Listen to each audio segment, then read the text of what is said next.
I have a hard time sometimes checking back in with someone who I haven't talked to in a long time.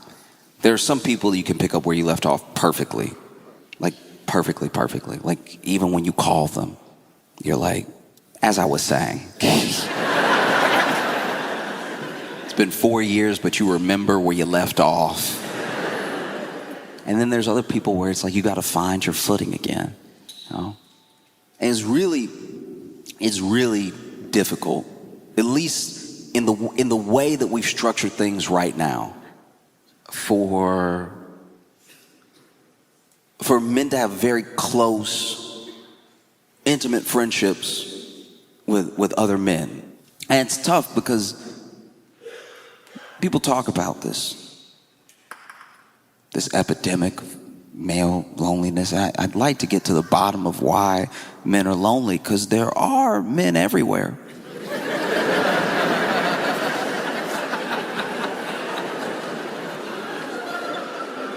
It's kind of crazy that there's millions of men and they're all lonely. It seems like they should meet the men that are also lonely. It's a lot of men to be lonely. Imagine 100 million people feel by themselves. Seems fixable. One would hope. But some of it is just like the way that men make friends. There are very few, especially you're talking about your intimate, your strong friendships. There's very few categories and very few ways to go down that road with another man. It's usually one of a few things. Your best friend as a man is usually one related to you, maybe. That's my brother. Didn't even need to make a friend. My parents made him for me. So we sort of rolled together since we were little because, you know, he was right there. So how you gonna not? That's like when people like hate their brothers, I'm like, oh, he must have put some work in then, because by default, y'all should have been at least chilling. And then there are men who become intense friends through a shared trauma, like a war buddy. Like you may not have even been compatible in the outside world, but you went through something that was so distinct to your experience that the only other person that gets it covers so much ground for you that now y'all can be best friends because you went through this thing together. And then the third way is kind of like the brother thing. You just known each other for a long time. I mean, we took civics class together, and that was that. I don't get out much. And even within your friendship, because this is the thing about real loneliness. You don't have to have no friends to be lonely. You can be lonely within the relationships that you have. It's about letting people in, and it's hard as guys for us to really let someone in because there's a thing that we're battling all the time.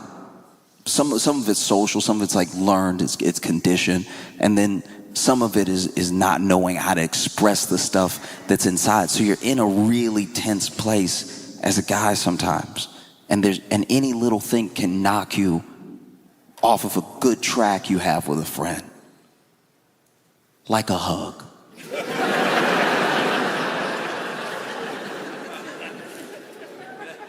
It's a dangerous thing. Hugging as a man. Going in too quick. Looking a little thirsty.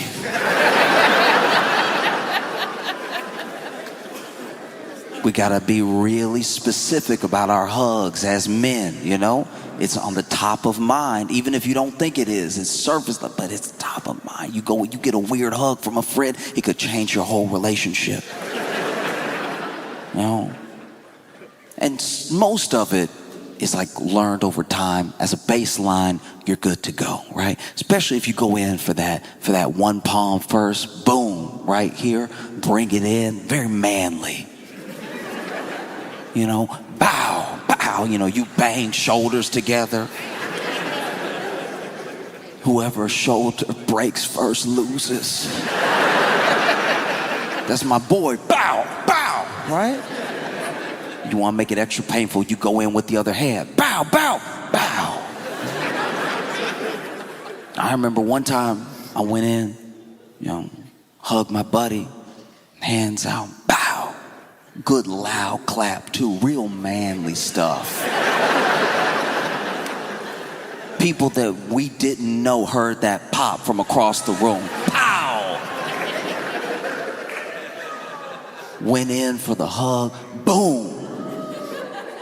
Messed up both our shoulders.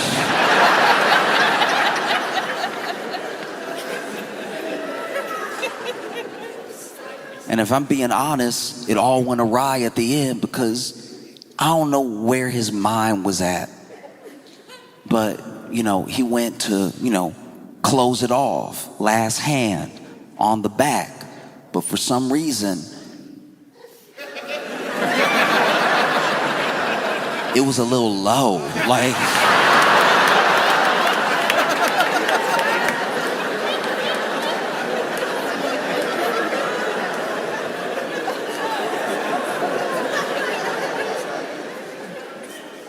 Just so you understand what I went through. We were going in for the hug, bow. I bring it in, bow. He comes around.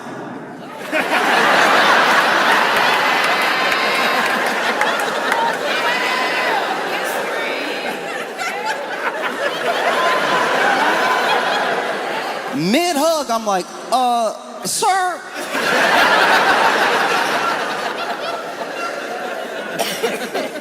He immediately like, yeah, my bad, dog. I didn't mean to, it was great, wind.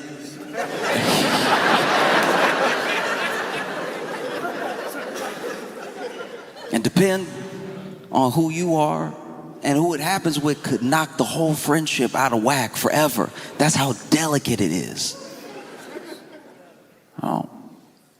And it's tough sometimes, tough to make friends as a man. Like even if you really rock with somebody, you really respect them, you really admire them, and you might even tell them so, but you don't know how to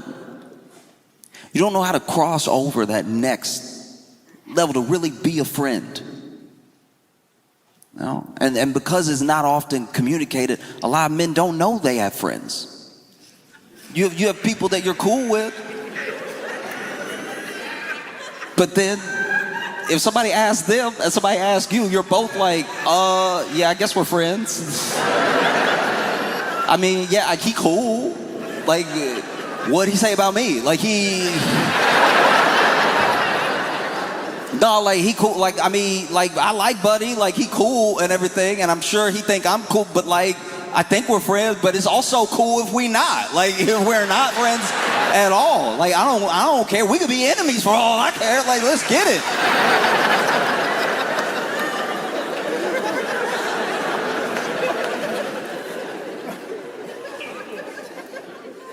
Oh, it's true. And then, sometimes you don't realize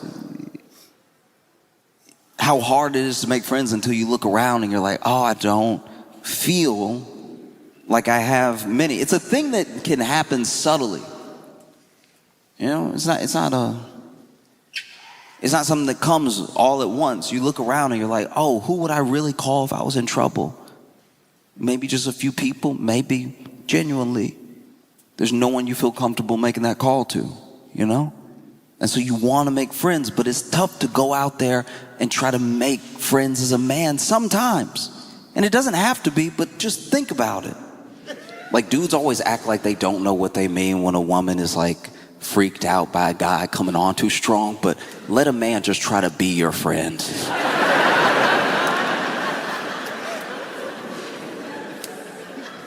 As a man, walk up to another man and be like, I like your jeans.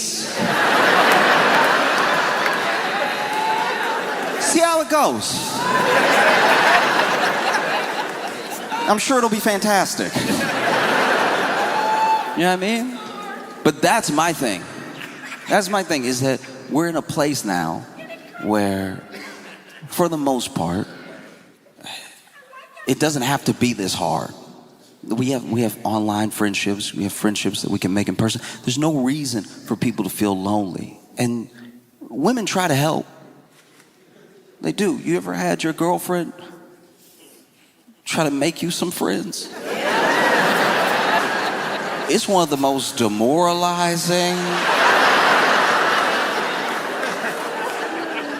It's one thing when you little.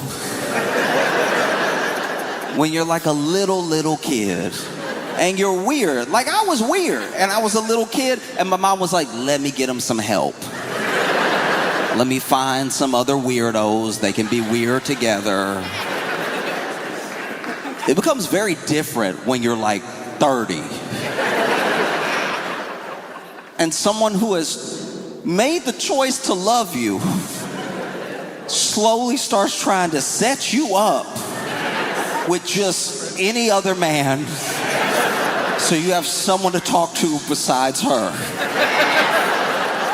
Which is just like so fundamentally what it is.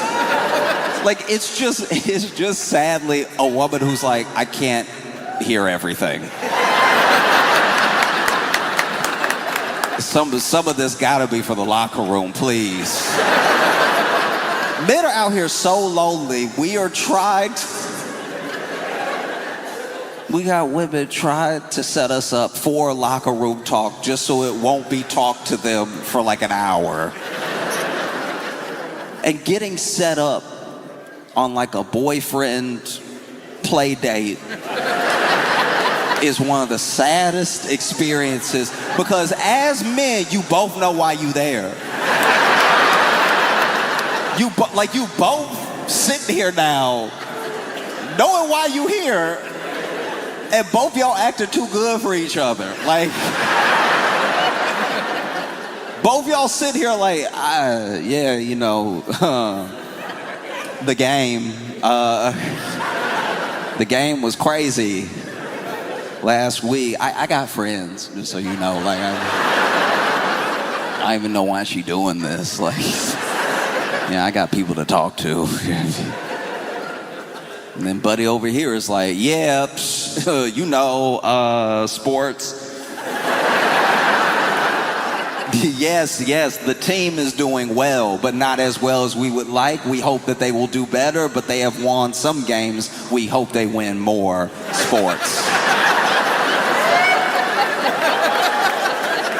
I also got friends. Like, I don't know why my girl, like, I don't know why our girl, that's just them being obsessed with us when we not around for her to tell you about me and me about you. You know, there's no need, you know, like we could just watch the game, you know, together without it being something, being weird or anything. You know?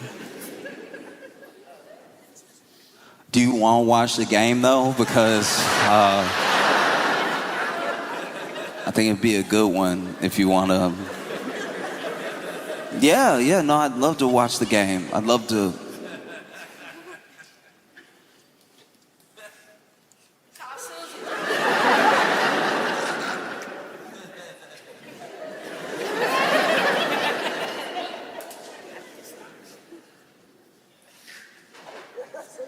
This is nice, dog. This is nice.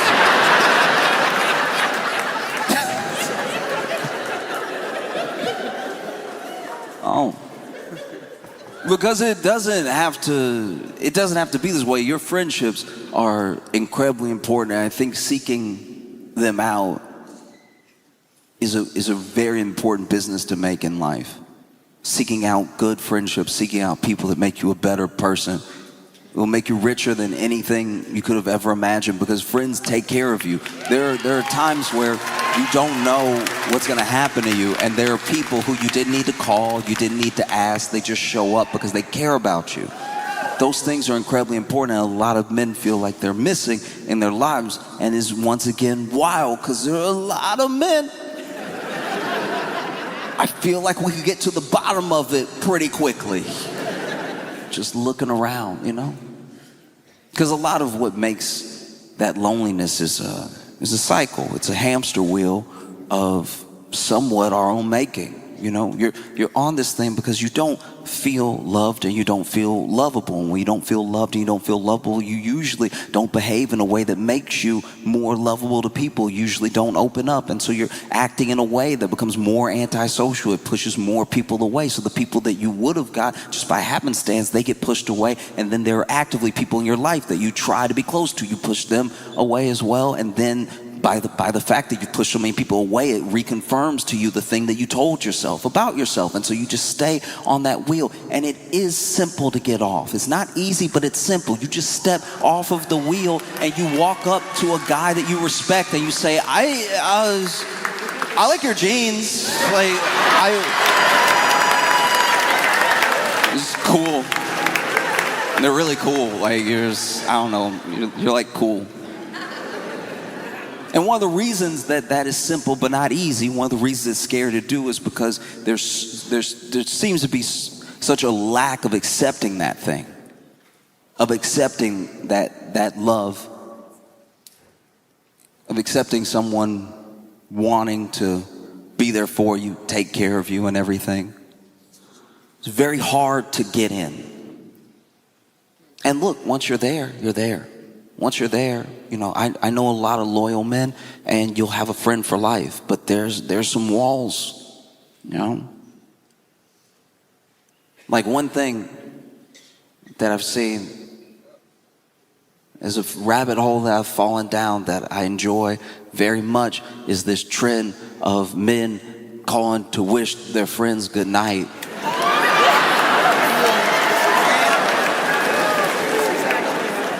And it encapsulates everything that I'm saying. It's one of the most fascinating things to watch. Basically, if you haven't seen this yet, people are recording, usually the girlfriend or wife is recording their husband or boyfriend calling his friends to say goodnight. That's it.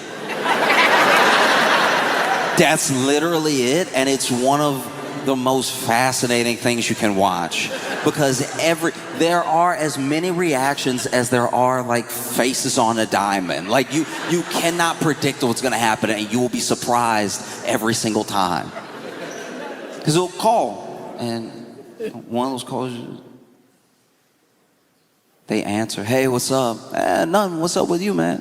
"Oh, not much. You know, I was just calling, about to go to bed and everything, so I just want to wish you good night."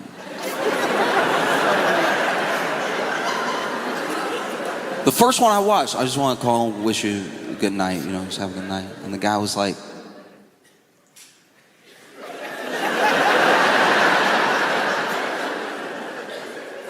"What?"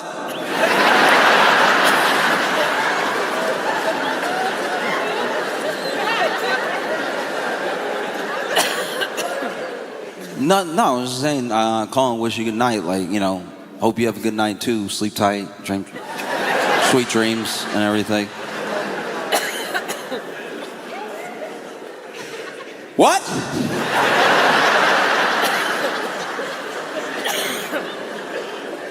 And this reaction comes because the last time that a man heard those words, he was a boy. And it was his parents. And that's if it ever happened. So a lot of men don't know how to handle it. It's literally like, yeah, I'm just saying, like, sleep tight, you know, night and everything. Huh?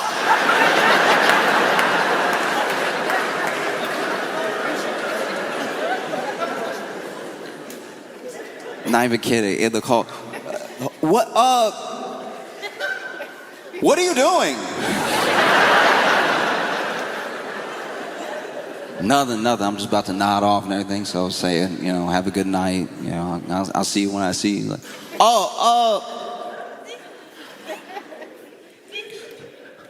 I gotta go.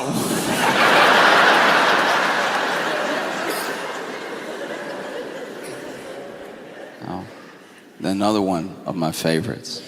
Another one that genuinely filled me with joy. This dude called and he was like, "Hey man, how you doing?" "I'm good. How you doing?" Yeah, no, I'm good, man. I'm just about to nod off and everything. So I'm, you know, just wanted to wish you good night, say sleep tight, you know, sweet dreams and everything.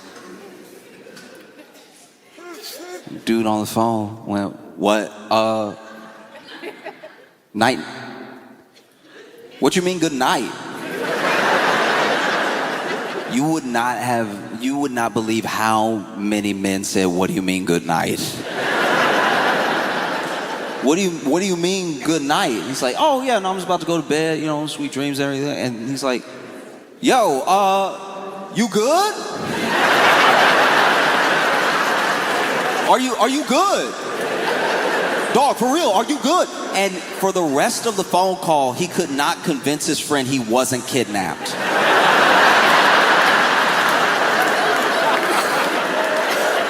It's like, yeah, dog, no, I'm good, I'm chilling. I'm just, about to nod off. We haven't talked in a while, so I want to say night, night, wish you sweet dreams and everything. And he's like, oh, they got you?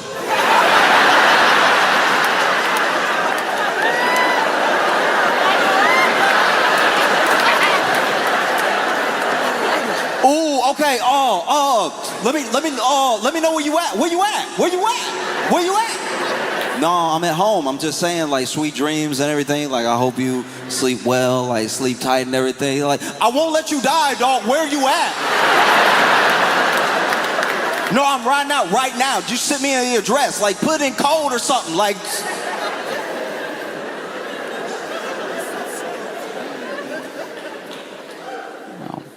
totally different call. Totally different call. This dude called. Wish this dude good night. He was like, hey, I just want to say good night, sleep dreams, hope you, have a good night and everything. And the dude said, huh?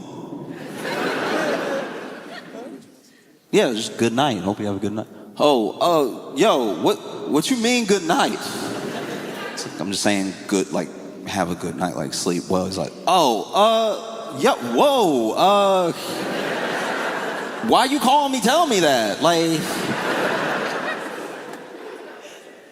you call me like I'm like a side chick or something. What you doing?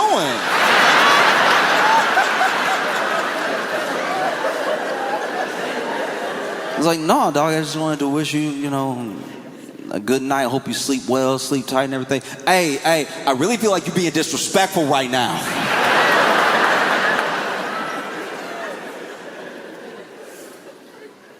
And one of the reasons I feel like this is such a phenomenon is because I'm not saying that women even do this all the time, but the way that women are friends with each other has a lot more of these little things in it. It's the little checkups. It's the little, like, how you doing, how you been. It's the little chats that is usually missing in male friendships, which makes a lot of men not really know where they stand with other men. Like, you'll be friends with somebody. You'll be considered a friend by somebody, but you won't be sure. You'll be like, no, I like him. And we hang out once in a while, but like, he's like my other friend's brother. So if you ask him, I guess he'd say we're friends, but it's also cool if he doesn't. Like, I don't care. I ain't care. I'm not pressed about that. Like, maybe we friends, maybe we not. I don't know. It's cool either way. If you want to be enemies, we could do that too.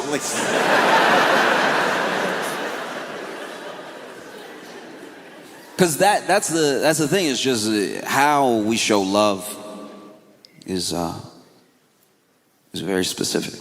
Like, I've watched my girlfriend tell her girlfriends, love you, easily. Not another thought. Love you as bye, love you middle conversation, whatever, right? And as men, we rarely say, I love you to other men, especially that we're not related to. And I think it's because to me, it's just a different style of love. Because a lot of men will not say, I love you to their other friends, to other men. They won't say, I love you. They say it in a different way, because what we value as men is the sort of like loyalty or ride or die level of commitment that we have to each other that stays unspoken. Sometimes you don't even know somebody has it for you until you're in trouble. So as men, we don't really say, I love you to each other like that. You know a man loves you when he says, dog, I'd die for you. Because we really just sort of keep it in life and death. Outside looking in, I'm not saying I know, I'm just saying from what I watch, it seems like women are very excited to give and receive love from each other. And as men, we're very excited to die. Oh, we would love to die together. That'd be preferable. Just let's die together. Yeah, no, we'll ride out right now, dog. You know?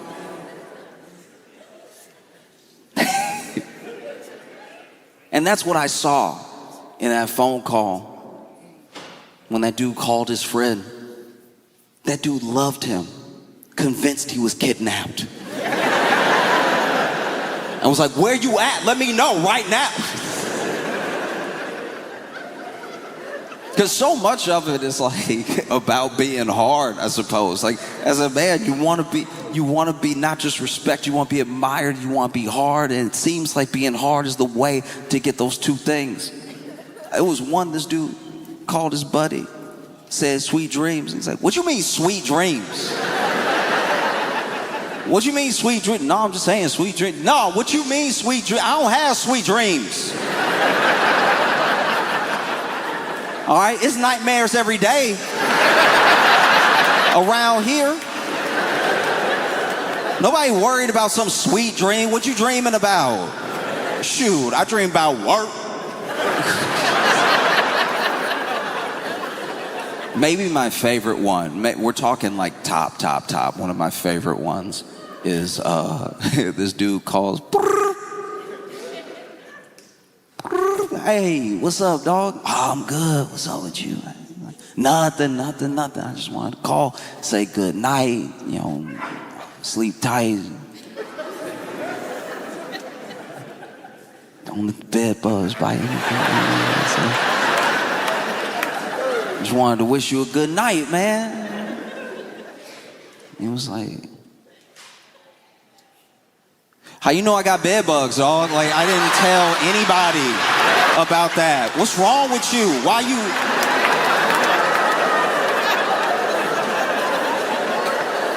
Don't be telling people my business, for real.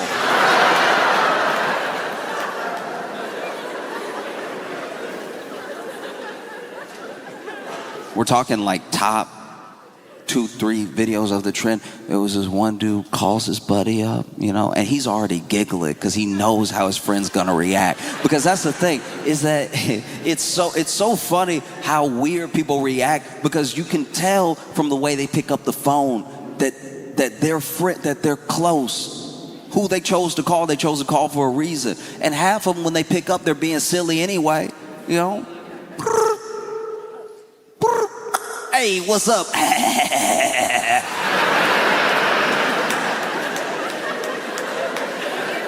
If that's how you answer, you can't freak out when someone says good night.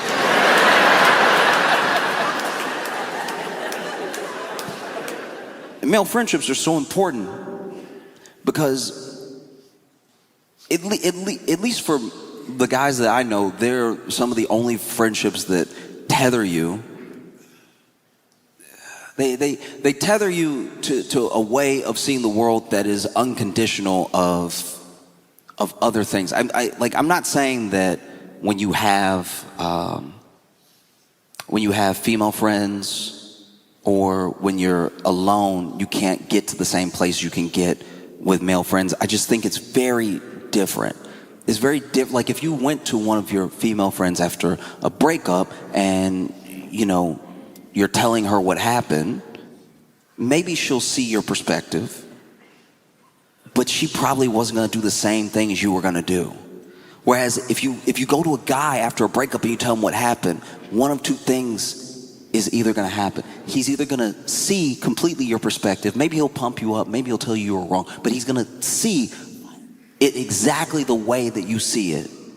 Or he's going to be like, dang, I was about to do that same thing. That's good to know. Like I was about to Ruined my whole life. Ooh, thank God you did it before me. Okay. Ooh, that's good to know. All right. No. Because I want that for the men that I see suffering from loneliness. I want them to have friends. Friends would fix the loneliness, and it would heal a big part of this thing that we see en masse from men. When you see a bunch of like angry men, some people are like, all these angry dudes just need a girlfriend. All these like incels just need to get laid. It's like, no, they need friends. like friends.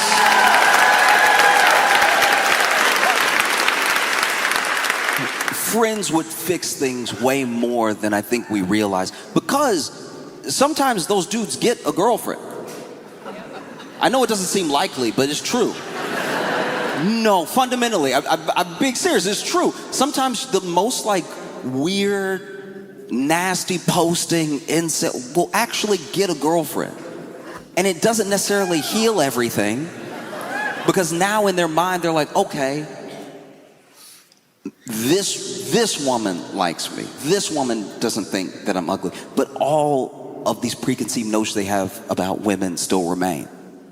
Whereas when you have friends, I'm not saying it makes you a wholly better person. It depends on the friends that you keep. You can measure parts of a man by the company that he keeps. But at the same time, when you have a bunch of friends around you, well-rounded friends that can hear what you're saying or can understand where you're coming from and can help guide you down a better path, that makes it better for everyone. You know, some of my best friends have shown me things about myself I wouldn't have caught otherwise. And it's not as if you even need that many. I don't even know if men could handle a lot of friends. We're not good at maintaining relationships in the same way. So 5 is probably enough. Honestly, 5, that 5th one, you're gonna forget his name once in a while. 5 is a lot. A lot of men have one. And once again, it falls into the categories I was talking about before. They have one truly close friend, one truly close male friend, and they either have just known him a long time, or it's their brother, or they went to war together. Yeah? But they have one. So when he dies, that's it. Because you're also his only one. I hope that we can get men to prank each other to the point of good mental health. I hope that it would be so dope if the next level of the prank is just like, hey everybody, I'm gonna go to my buddy's dad's funeral to support him. Let's see what he does. He's there at the funeral. He's like, how you feel, man? How are you doing? His friend's like, how am I doing? What you mean how I'm doing? What you mean how you trying to get knocked out? What you mean how I'm doing? Huh? What you mean how I'm doing? What do you mean how I'm doing? What do you mean? And then he cries on his shoulder, and that's the cry on the shoulder challenge. Like, you just have to ask how a man is doing over and over until he answers. And then he really needed that. It's really important, so have a moment together.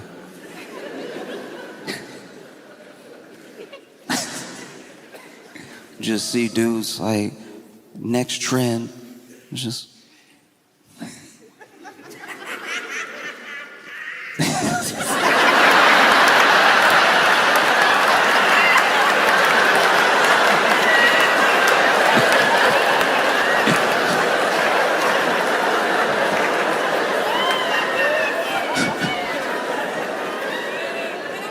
next trend is just like, you know, like the kitchen challenge, where you just like go over to your boy's place and just check his kitchen. Like, is it insane? Is it disgusting? Are there other things living there?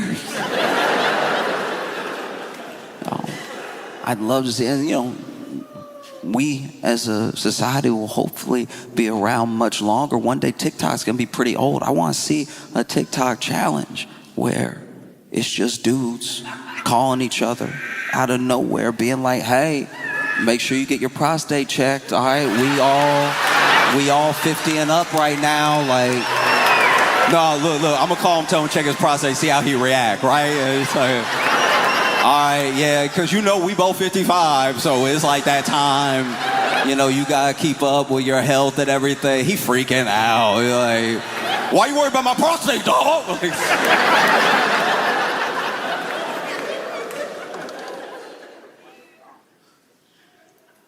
It's something I hope continues.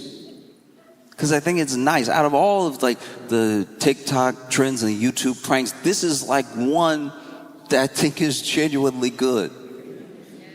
Because you'll see these compilations of them, and then every once in a while you'll get one. This dude called his friend. He was like, "Hey, how you doing?" "I'm good. How are you?" "I'm all right. I was just calling, wish you good night and everything." And his friend was like, "What?" It's like, "Yeah, no, I was just thinking about you, so I want to say good night, sleep tight. You know what I mean? Have sweet dreams and everything." And his buddy was like, "Oh, thank you, man. Nah, I appreciate you, man. You have sweet dreams too, dog." No, that's special.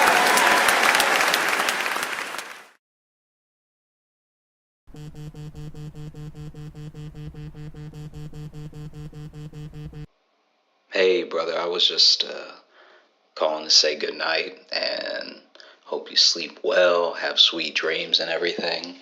And life is hard, I know, but you always keep your head up. You always make it to the next day. That's all we can do. And I just hope you know that there are people who really do love you, care about you, are thinking about you. And I hope tomorrow's better than today was. Also, I don't want this to disturb your sleep or anything, but they did get me, by the way, the ops. So I don't let it disturb your sleep tonight, but if there's something you could do, if you could get over here. I don't know if they want money. I honestly, I am frightened, but I'm gonna keep my head up the way you keep your head up, brother, and we gon' get through it. But anyway, sleep tight, sweet dreams. Night night. Give it up for Josh Johnson!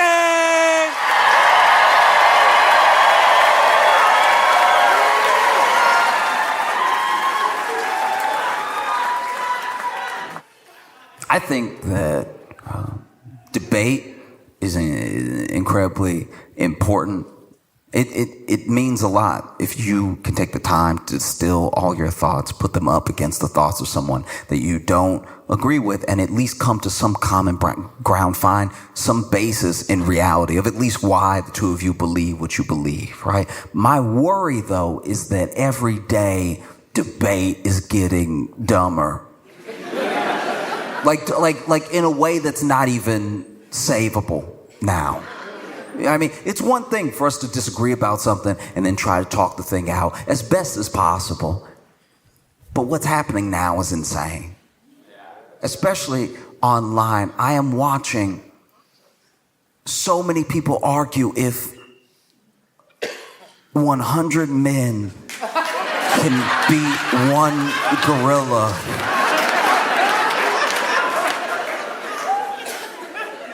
Based on the comments I am seeing, I'm terrified that one gorilla might outsmart 100 men. This is very bad. The logic is not lining up here at all. It's a gorilla. It's gorilla. You don't really need to know much. It's gorilla. gorilla. Like it's a gorilla and it's 100 dudes, but we haven't even established the parameters of the battle. We haven't. Like some people, for their scenario, they want to use 100 UFC fighters specifically. And it's like, all right, maybe. But also, where is the battle taking place? If this is 100 men versus one gorilla in an open field, maybe everybody can flank them and surround them and jump on each other and try to smother them or whatever the plan is. But if this is just a gorilla running into a Blink Fitness, everybody dying. Like everybody die. Every single person in there is dying. If this was just a gorilla running up into church, then yeah, nobody's making it. The plans are insane. The ways that people who I know don't actually own dry erase boards have gone to the store,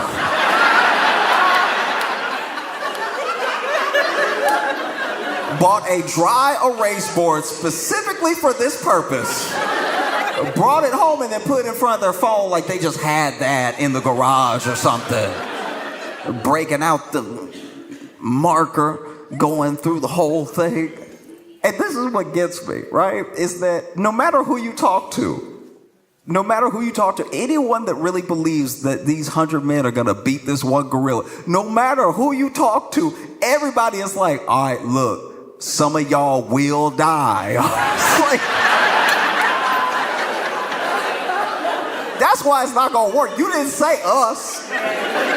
You said some of y'all, which means you plan on. That's the thing that really gets me, is that you're assuming that 100 men are gonna cooperate. Like you're assuming 100 men are just gonna be like, yeah, you got it, boss. No, you know what I mean? Cooks are gonna be in that kitchen. Probably enough for a gorilla to kill. That's crazy. 100. I've been going, it's been a week. It's been a full week of me arguing with people. I'm like, guys, it's a gorilla. It's a gorilla. Okay. No. This is important. This is important, all right? Because I could tell just by the vibe in here that a couple of the dudes in here are like, nah. I can feel it. I can legitimately feel it. I'm not psychic at all, but I'm looking at you, look at me, and I can see a couple of y'all are like, all right, maybe he can't do it, but somebody been working out all winter. Okay. No, okay, this is important, all right? So, in the true crime documentary space, okay, as men, we've had a rough go of it. Turns out we do most of the killing, okay? We do a lot of the killing. We do a bunch of it. Some would say all, some would say we just haven't caught the women yet. But we do a ton of it, all right? We do an HBO, a Netflix, a Paramount, a Hulu, a Disney Plus amount of the killing, all right? We do all the podcast killing, we do all that, right? And because we do all that, we've been getting a bad rap for a while. There's a lot of people like, ooh, you going to a dinner date with a man? Watch out, girl, right? Like it's just all of us killing all the time. I haven't killed anybody. I've been at home watching these men kill. But said all that to say that in 2024, we got a bit of a reprieve, right? We got a little bit of a stay on our beat down in the media as men, right? Because a documentary series came out called Chimp Crazy, all right? Now, Chimp Crazy, you may not recognize it as the savior that it is, but you got to remember that in documentary series, all all of them, almost exclusively, have been about men being evil and bad and murdering and all this other stuff. And then finally, there was a show called Chimp Crazy, where almost exclusively white women were adopting chimps, letting them get too strong, and releasing them into the community. It's like, that's what we needed. It's not all up. Finally, something is not a man's fault, because they interviewed these women and they're like, no, he's like my baby. And then he gets real strong. She's like, ooh, let him out the window. Like,